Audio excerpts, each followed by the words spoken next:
La escuela es un espacio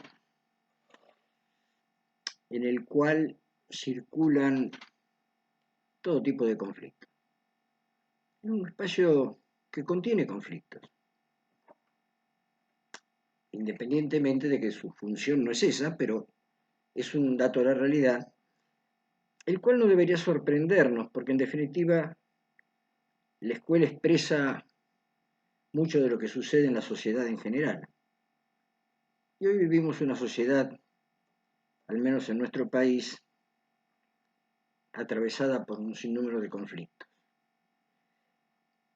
En particular, en este caso, me interesa pensar y compartir con ustedes un conflicto en particular, que es el que tiene que ver en la relación entre los docentes, la docencia, y las familias, y los padres de los alumnos.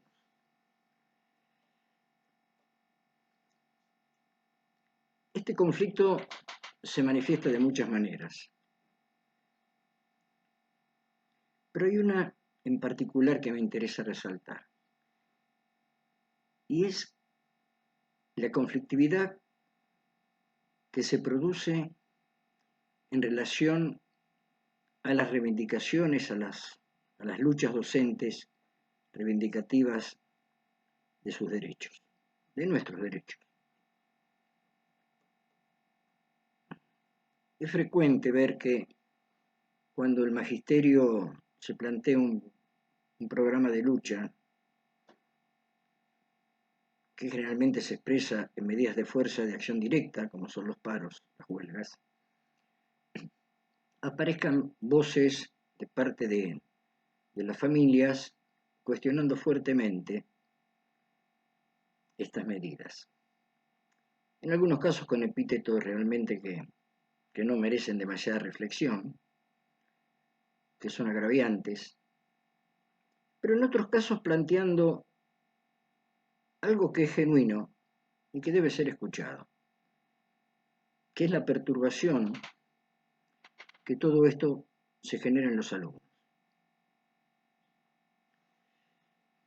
Personalmente creo, y no lo estoy inventando, sino que es parte de mi experiencia docente y sindical, que los padres deberían ser convocados a acompañar estas luchas docentes, en la medida en que las luchas docentes sean genuinas y estén fundadas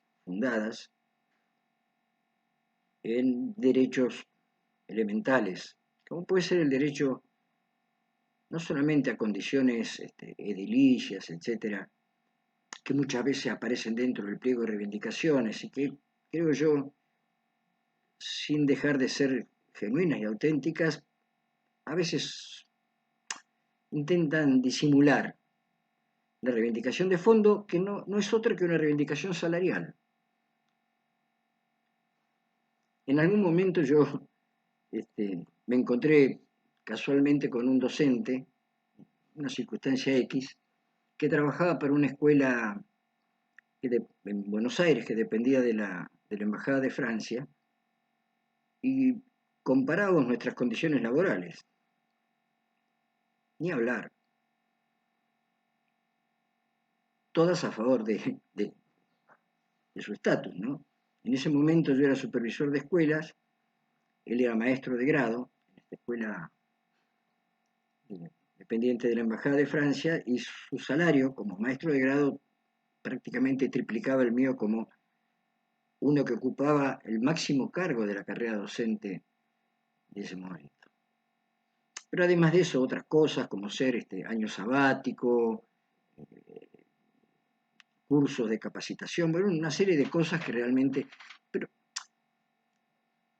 más allá de cualquier otra consideración, ninguna sociedad puede pretender tener un nivel educativo adecuado sin, sin un reconocimiento salarial adecuado para el magisterio. Esto es así. Pero tampoco ese es el punto. El punto que a mí me interesa resaltar es que es imprescindible comprender algo.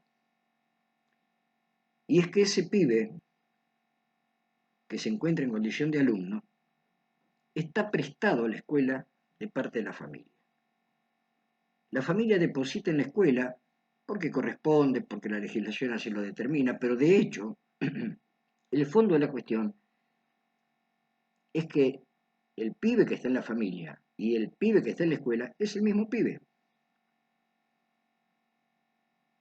En la escuela le debe ofrecer una educación formal, sistematizada, atravesada por metodologías, por conceptos teóricos, pero la familia también lo está educando de otra manera, en la convivencia, en el lenguaje que circula en la familia, en los hábitos.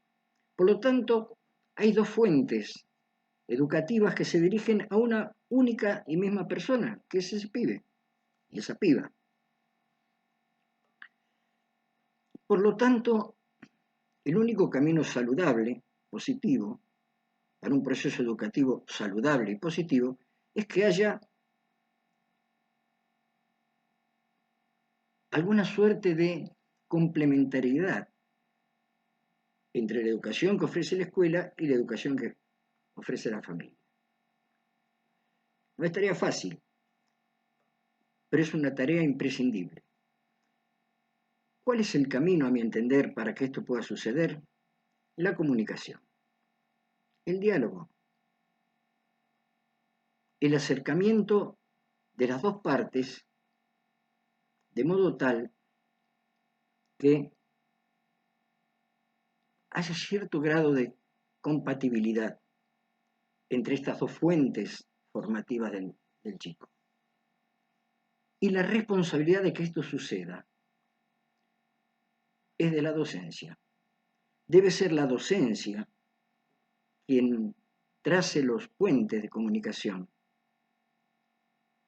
de forma insistente, que no va a ser fácil, seguro que no va a ser fácil,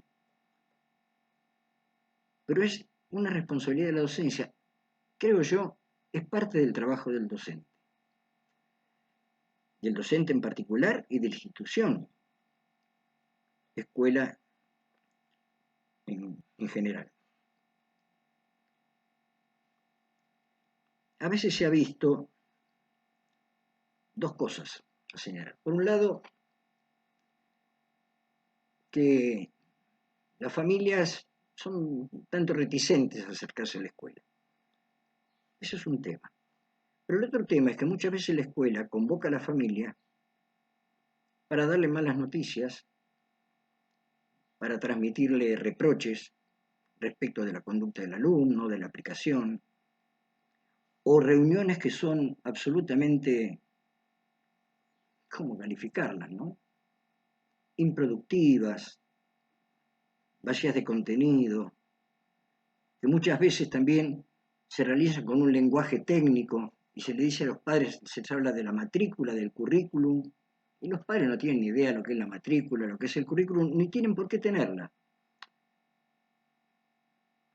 Existe un lenguaje que podría permitir traducir estos términos técnicos en palabras de uso corriente.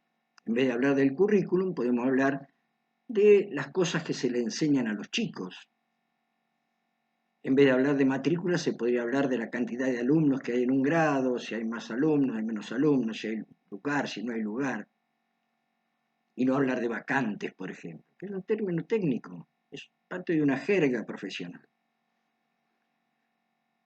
Pero más allá de eso, se pueden imaginar muchísimas circunstancias. Y esto ha sucedido, sucede en muchas instituciones. No es nada del otro mundo, es una cosa simple. En definitiva, lo que hace falta es una voluntad de comunicación. Uno de los temas que en los últimos tiempos ha sido crítico en este tema ha sido la famosa educación sexual integral.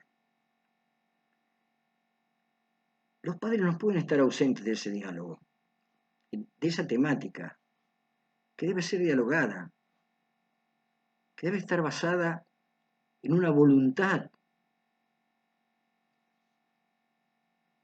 de cambiar figuritas en cuanto a opiniones.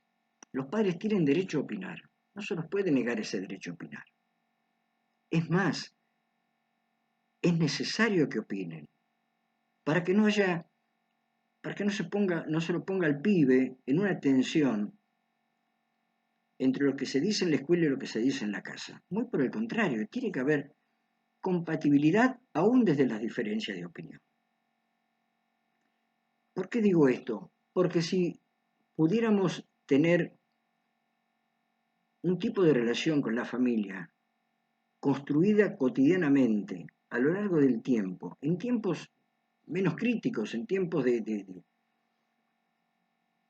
trabajo normal, por llamarlo de alguna manera, cuando llegara un tiempo crítico, como puede ser el tiempo de las luchas reivindicativas laborales,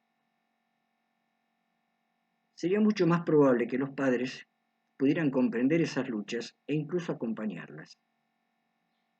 Pero esto no puede hacerse de un día para el otro. Uno no puede el día del paro pedir que los padres nos apoyen, nos acompañen. No, no.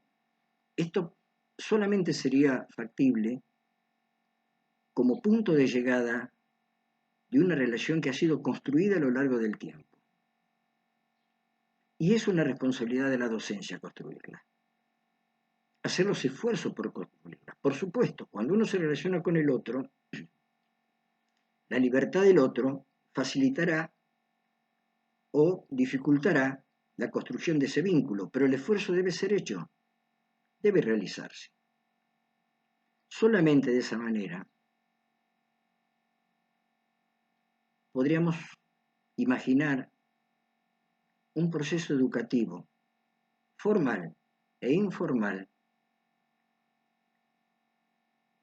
coherente, armónico, constructivo. Se habla mucho de la comunidad educativa. Hubo una época donde se insistía en el concepto de comunidad educativa. Pero la comunidad educativa, para que no sea una entelequia, simplemente una denominación abstracta, debe ser una tarea, debe ser una construcción. Y como toda tarea y toda construcción, requiere esfuerzo, requiere superar obstáculos, requiere soportar frustraciones. Pero si se pone en valor esa meta de la comunidad educativa,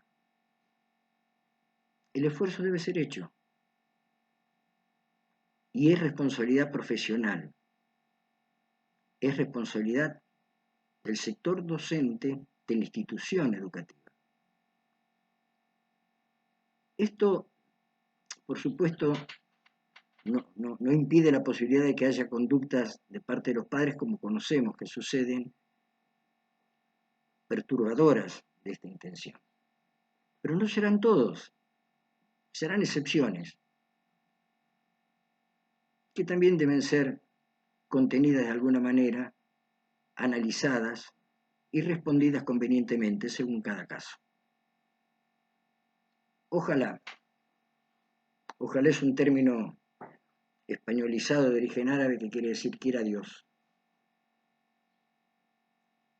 Y querramos nosotros, sobre todo los docentes, afrontar esta tarea de comunicación cordial, amable, tolerante, no violenta, con los padres, con las familias, y de ese modo mejorar en lo que esté a nuestro alcance, en nuestras posibilidades, la oferta educativa.